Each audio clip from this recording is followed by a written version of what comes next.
आगरा में करोड़ों की जमीन को कब्जाने के लिए एक ही परिवार के 5 लोगों को फर्जी मुकदमे में जेल भेजने के मामले में रविवार को एसओ जितेंद्र कुमार ने डकैती सहित विभिन्न धाराओं में मुकदमा दर्ज कर लिया है। साथ ही कमल चौधरी और धीरू चौधरी सहित 15 अज्ञात पर भी मुकदमा दर्ज कर दिया गया है। आरोप है कि पुलिस की मदद से जगदीशपुर थाना क्षेत्र में बोतला लोहा मंडी मार्ग पर 4 बीघा जमीन पर कब्जा कर लिया गया था और इसके लिए जमीन पर बने 3 कमरों में रहने वाले 2 परिवार को 26 अगस्त 2023 को पुलिस ने गिरफ्तार कर गांजा बेचने के फर्जी मुकदमे में जेल भेज दिया था। उनके पास से 9 किलोग्राम गांजा और बरामद कर लिया गया था और इसी के साथ मामले में आबकारी विभाग की एंट्री हुई। 9 अक्टूबर 2023 को उसकी जगह आबकारी निरीक्षण ने छापा मारा। मौके से नकली शराब की बोतलें बरामद दिखाई दी।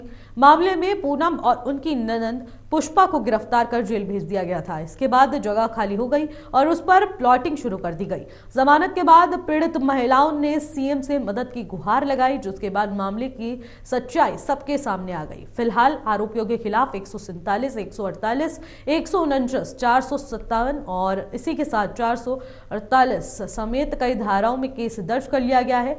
डीसीपी सिटी के नेतृत्व में बता दें कि एसआईटी की टीम का गठन किया गया है। डीसीपी ने कहा है कि फर्जी मुकदमे मामले में जो भी लोग शामिल थे उन पर कार्रवाई की जाएगी और जिस परिवार को फंसाया गया था उनको जमीन वापस दिलाई जाएगी। कुछ कर्मियों ने, जिसमें एसओ भी इन्वॉल्व थे और आबकारी टीम ने एक परिवार के कुछ सदस्यों को, जो शायद एक जमीन पे केयरटेकर के रूप में रहते थे, उनको अवैध शराब में और अवैध गांजे में बंद किया था और उसके बाद उस जगह का कब्जा तब्दील हुआ है। जब ये चीजें संज्ञान में आई, जो 3-4 दिन पहले संज्ञान में आई थी, हालांकि ये घटना अक्टूबर-नवंबर की है, तो डीसीपी सिटी ने एक रिपोर्ट दी थी जिसके बेसिस पे एसओ का और बाकी जो पुलिसकर्मी उसमें इन्वॉल्व थे उनके खिलाफ निलंबन की कार्रवाई की गई और उसके बाद उनकी विभागीय जांच एएसपी हरिपर्वत को दी गई और उसके साथ साथ ये पता किया गया कि इस पूरे प्रकरण में कौन वादियां हैं।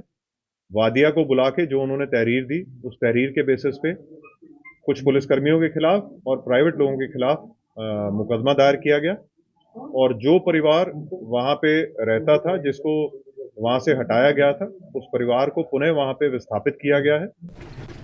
आगरा में एटीएम लूट की बड़ी वारदात हुई है। बदमाशों ने रात के घने कोहरे का फायदा उठाते हुए एटीएम मशीन उखाड़कर वहां से फरार हो गए। राजस्थान बॉर्डर से सटे इलाके कागरौल के एसबीआई एटीएम को बदमाश उखाड़कर पिकअप में लाद कर ले गए। इसके बाद आपको बता दें कि इसके कैश बॉक्स में करीब 30 लाख रुपए मौजूद थे। सोमवार सुबह आगरा कमिश्नर, बैंक अधिकारी और जांच टीम मौके पर पहुंची। वारदात के बाद पुलिस महकमे में हड़कंप मच चुका है। बता दें कि एसओजी टीम मामले की जांच में जुट चुकी है। वारदात को किन लोगों ने अंजाम दिया है, इस बात की जानकारी प्राप्त करने के लिए पुलिस टीम कस्बे में घटनास्थल के आसपास के इलाकों में लगे सीसीटीवी कैमरे की फुटेज खंगाल रही है। बदमाशों की तलाश में भी पुलिस लगातार जुटी हुई है, जिसकी वजह से दिन रात ये अभियान चलाया जा रहा है।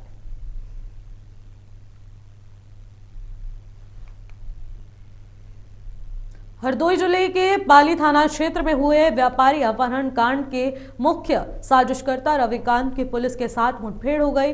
बता दें कि पेहानी कोतवाली क्षेत्र में हुई मुठभेड़ में पुलिस की गोली पैर में लगने से रविकांत घायल हो गया और जिसके बाद उसे हरदोई के मेडिकल कॉलेज में भर्ती कराया गया।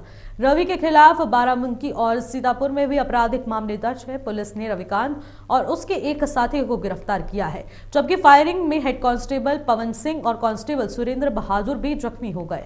बता दें कि 19 दिसंबर को पाली थाने के बारी गांव में बता दें कि रेडीमेड कारोबारी रामजी मिश्रा का अपहरण कर लिया गया था। इस वारदात में शामिल 3 शातिरों को पुलिस ने पहले ही मुठभेड़ में गिरफ्तार कर लिया था, लेकिन वारदात के मुख्य साजिशकर्ता रविकांत, जो कि बाराबंकी का रहने वाला बताया जा रहा है और लखनऊ में रहता था, पुलिस लगातार उसकी तलाश में थी, जिसको पकड़ लिया गया है।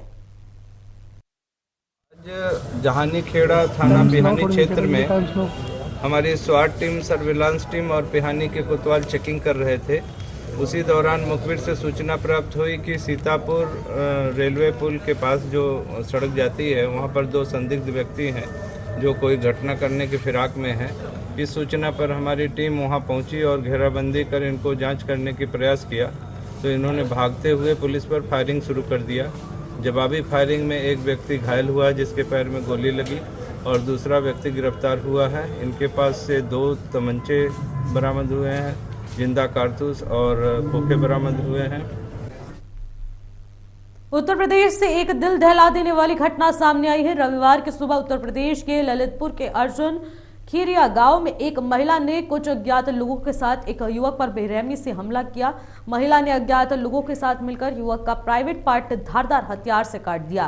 पीड़ित और आरोपी दोनों मजदूर हैं जो हाल ही में राजस्थान से अपने घर लौटे थे।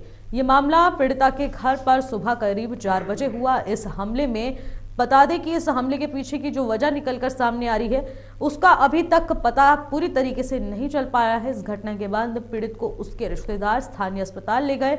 युवक की हालत गंभीर बताई जा रही है। डॉक्टरों ने झांसी मेडिकल कॉलेज रेफर कर दिया है, जहां फिलहाल युवक का इलाज चल रहा है। झांसी के पुलिस उप महानिरीक्षक ने इस घटना के संबंध में ललितपुर थाने को आवश्यक कार्रवाई करने के निर्देश दे दिए हैं। आज दिनांक 7/1/2024 को थाना नाराहट में एक तहरीर प्राप्त हुई जिसमें वादी द्वारा अपने पुत्र के गुप्तांग को एक महिला एवं उसके कुछ साथियों द्वारा किसी चीज से काट देने के आरोप लगाए गए हैं। सूचना मिलने पर तत्काल थाना पुलिस द्वारा सुसंगत धाराओं में अभियोग पंजीकृत कर लिया है तथा अभियुक्तों के गिरफ्तारी के प्रयास किए जा रहे हैं। प्रथम दृष्टया जानकारी करने पर पता चला है कि वह लड़का और वह महिला एक साथ राजस्थान में कहीं काम करते थे। उक्त प्रकरण में और गंभीरता से जांच की जा रही है।